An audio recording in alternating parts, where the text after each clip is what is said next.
सो ये बात है 1922 की, जब साइंटिस्ट यूनिवर्सिटी ऑफ टोरंटो के एक हॉस्पिटल में पहुंचते जहां पे कई बच्चे डायबिटीज की वजह से कोमा में थे और कई मर रहे थे। उनके अम्मी अब्बू ना चाहते हुए भी उनके बाजू में बैठे सोच रहे थे कि अब मेरा बच्चा मर जाएगा या तब मेरा बच्चा मर जाएगा, मगर ऐसा कुछ नहीं हुआ। उन साइंटिस्टों ने एक प्यूरिफाई एक्सट्रैक्ट निकाला, उसे हर एक बच्चे में इंजेक्ट किया। जैसे ही वो आखिरी बच्चे में इंजेक्ट कर ही रहे थे कि पहला बच्चा कोमा से उठ गया। उसी तरह हर एक करके एक बच्चा कोमा से उठने लगा और वो जो रूम जो मलाल, उदासी, संजीदगी में भरा हुआ था, अब वो सुखी और प्रसन्नता से भर गया। थैंक्स टू डॉक्टर बेंटिंग और डॉक्टर बेस्ट जिन्होंने ये एक्सट्रैक्ट निकाला। अभी आपको क्वेश्चन ये होगा, सर एक्सट्रैक्ट था क्या? जो एक्सट्रैक्ट था उसका नाम था इंसुलिन। सो या हम इस वीडियो में बात करने वाले हैं इंसुलिन के बारे में। ओके, तो ये बात याद रखिए, जब भी हम ऑर्गन या हार्मोन पढ़ेंगे तो हमारे पास कुछ पैरामीटर्स है, कुछ क्राइटेरिया है उसे पढ़ने की। जब भी हम ऑर्गन या हार्मोन्स पढ़ रहे हैं तो जस्ट अज्यूम करो कि आप कोई अजनबी इंसान को पढ़ रहे हो, स्ट्रेंजर को पढ़ रहे हो। जैसे क्या कोई स्ट्रेंजर आपके पास आता तो पहले आप क्या पूछते हो, भाई तू तेरा नाम क्या है, रहता किधर, दैट मीन्स एड्रेस, आया कहाँ से मतलब सोर्स ऑफ ओरिजिन, करता क्या है मतलब फंक्शन, अच्छा तेरे साथ कोई है अम्मी अब्बू या फिर वेला है मतलब रेगुलेशन कोई संभालता है आपको। तो इस तरह हम हार्मोन में भी पढ़ने वाले कि वो आया कहाँ से, करता क्या है और फंक्शन क्या है। तो स्टार्ट करेंगे हम, उसका नेम क्या है, नेम तो सबको पता है। उसका हम देखेंगे कि वो आता कहाँ से, that means source of origin. उसके बाद फिर बनता है कैसे, दैट मीन्स सिंथेसिस। उसके बाद बनता है तो सेल से निकलता कैसे, that means mechanism of secretion. Then हम देखेंगे कि वो कैसे सेल्स को एक्टिवेट करता है, that means activation of cells. Then हम देखेंगे कि काम भी क्या करता है वो भी देख लेंगे। उसके बाद हम देखेंगे रेगुलेशन क्या है इंसुलिन का। Okay, so let us start with the source of secretion. The source of secretion of your insulin is your pancreas.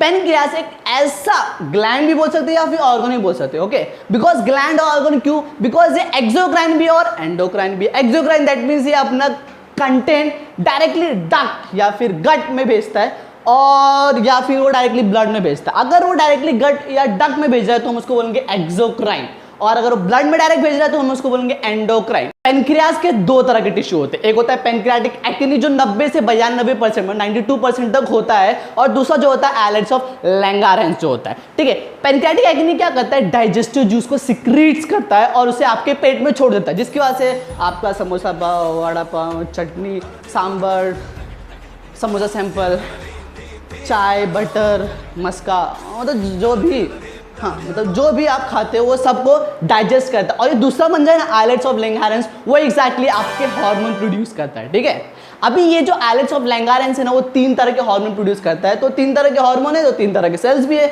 जो सेल्स के नाम है वो अल्फा, बीटा और डेल्टा। जो अल्फा सेल्स है वो केवल आपका 25% ही होता है, बीटा सेल जो होता है वो 60% तक बनाता है, और जो डेल्टा सेल होता है वो 10% आपके आइलेट्स ऑफ लैंगारेंस का होता है। जो अल्फा सेल है वो रिलीज करता है ग्लूकागॉन, बीटा सेल रिलीज करता है insulin and delta cell release करता है सोमैटोस्टैटिन। जो अल्फा सेल है वो रिलीज करता है ग्लूकागॉन और ये बीटा सेल का रिलीज इंसुलिन। इनकी ना यार जमती नहीं है यार, मतलब बिल्कुल नहीं। मतलब जब भी बोलता ना अगर ग्लूकागॉन ज़्यादा ब्लड में रहेगा ना तो इंसुलिन बोलेगा ठीक है मैं कम रहता हूँ, गुस्सा मत हो।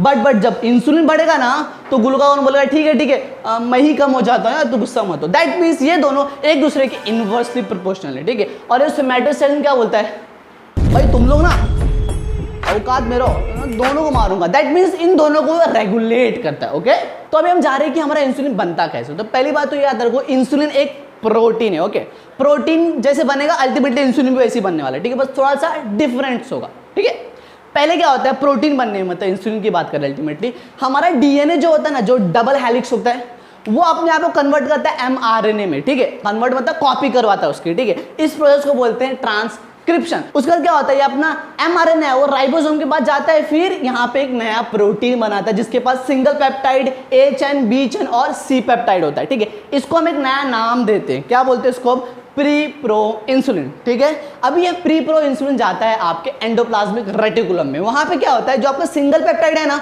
वो चले जाता है। ओके, तो अभी क्या बचा, A chain, B chain and C peptide. अब ये सी पेप्टाइड मतलब कुछ स्ट्रक्चर चेंज हुआ तो हमें कुछ नया नाम देना पड़ता है, तो हमें यहाँ पे नया नाम देते हैं प्रो इंसुलिन। ओके, अब ये प्रो इंसुलिन एंडोप्लाज्मिक रेटिकुलम से निकल के जाता है आपके गोल्गी एपेरेटस में। गोल्गी एपेरेटस में क्या होता है, एक नया सीक्वेंस बनाते हैं लोग। एक साइड होता है आपका बी चेन और दूसरे साइड होता है आपका ए चेन, और बीच में इन दोनों को जोड़ कर रखने वाला कोई बंदा होता है, उसको बोलते हैं सी पेप्टाइड। तो आपका सीक्वेंस क्या बनता है, बी सी ए, ठीक है। और ये लोग ही आपका इंसुलिन होता है, और ये इंसुलिन स्टोर होता है, ठीक है, ऐसा फालतू नहीं होता है, स्टोर होता है कहीं ना कहीं पे। उस ग्रैनुल को हम बोलते हैं इंसुलिन ग्रैनुल या फिर सिक्रेटरी ग्रैनुल्स, ओके। तो ये था हमारा सिंथेसिस के बारे में। अब हम बात करने वाले कि आपका इंसुलिन तो बन गया है, ठीक है, मगर वो ब्लड में आता कैसा माँ, वो तो बता ही नहीं तुम, ठीक है। तो हम पढ़ने वाले कि mechanism of secretion of your insulin, okay. तो पहली बात तो याद रखो, ग्लूकोज और इंसुलिन दोनों भाई भाई है। मतलब अगर ग्लूकोज ब्लड में ज्यादा होगा तो इंसुलिन भी बोलेगा ठीक है ठीक है, मैं आ रहा हूँ तेरे लिए, मैं हूँ, अपन भाई भाई, हम साथ है, ठीक है। तो इंसुलिन भी जाता है, अब ये कहे जाता है वो जरूरी है। तो क्या होता है, जब आप खाना खाते हो ना, तो आपका जो ब्लड ग्लूकोज लेवल होता है 70 मिलीग्राम पर डेसीलीटर से इंक्रीज होके ज्यादा हो जाता है 80-90। तब क्या होता है, ये ग्लूकोज ब्लड से आपके बीटा सेल्स के अंदर आते हैं। अभी ये फालतू तो नहीं आएंगे, कोई तो भी ट्रांसपोर्टर होगा। तो यहाँ पे एक ट्रांसपोर्टर होता है जिसका नाम है ग्लूकोज ट्रांसपोर्टर। अभी अपने पास ग्लूकोज ट्रांसपोर्टर के 14 मेंबर हैं, 14 मेंबर, अपने को पता है 14 मेंबर, जिसमें से फर्स्ट सेकंड और फोर्थ वन बहुत यूजफुल होता है, इसलिए यहाँ पे ग्लूकोज ट्रांसपोर्टर सेकंड होता है, ठीक है। अब ये ग्लूकोज ट्रांसपोर्टर सेकंड की वजह से क्या होता है, आपका ग्लूकोज सेल्स के अंदर आता है, कौन सा सेल्स, बीटा सेल्स के अंदर। जैसे ये बीटा सेल्स के अंदर आते हैं, ग्लूकोज को हम कन्वर्ट कर देते हैं ग्लूकोज 6 फॉस्फेट में via enzyme which called as glucokinase. अब ये ग्लूकोज 6 फॉस्फेट जो है जाता है ग्लाइकोलाइज साइकिल में, क्रैब साइकिल में, एटीएस साइकिल में, एंड बहुत सारे एनर्जी प्रोड्यूस करता है, ठीक है, एटीपी जनरेट करता है। अभी ये एटीपी का कुछ काम है, आपको पता है क्या काम है, ये एटीपी जाता है एक चैनल को क्लोज करता है, ठीक है, उसका नाम है एटीपी सेंसिटिव K+, मतलब पोटेशियम प्लस चैनल।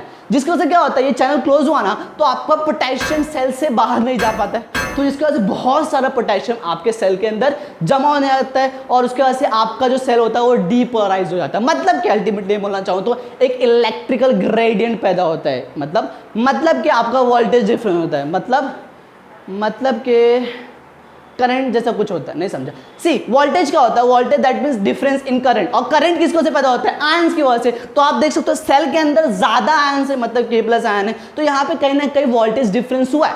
तो इसी वजह से हमारा एक नया चैनल ओपन हुआ जिसका नाम है वोल्टेज गेटेड कैल्शियम चैनल्स, ठीक है। अभी ये क्या करते हैं, ये ओपन होते हैं और कैल्शियम आपका अंदर जाता है। जैसे ये कैल्शियम अंदर जाता है, ये जाके आपके इंसुलिन जो ग्रैन्यूल्स थे ना, इंसुलिन ग्रैन्यूल जहाँ पे इंसुलिन बैठा था मस्त मौजे में, हाँ वहीं पे जाता है और जाके उनको फोड़ता है। जैसे ही फोड़ता है तो पूरा इंसुलिन आपके सेल में रिलीज होता है, बट अपने को सेल में नहीं चाहिए, अपने को ब्लड में चाहिए। तो ये इंसुलिन आपके सेल से ब्लड में कहा जाता है, एक प्रोसेस होता है उसका नाम है एक्सोसाइटोसिस, और ये इंसुलिन आपके ब्लड में पहुंच जाता है और जो करना है वो करेगा।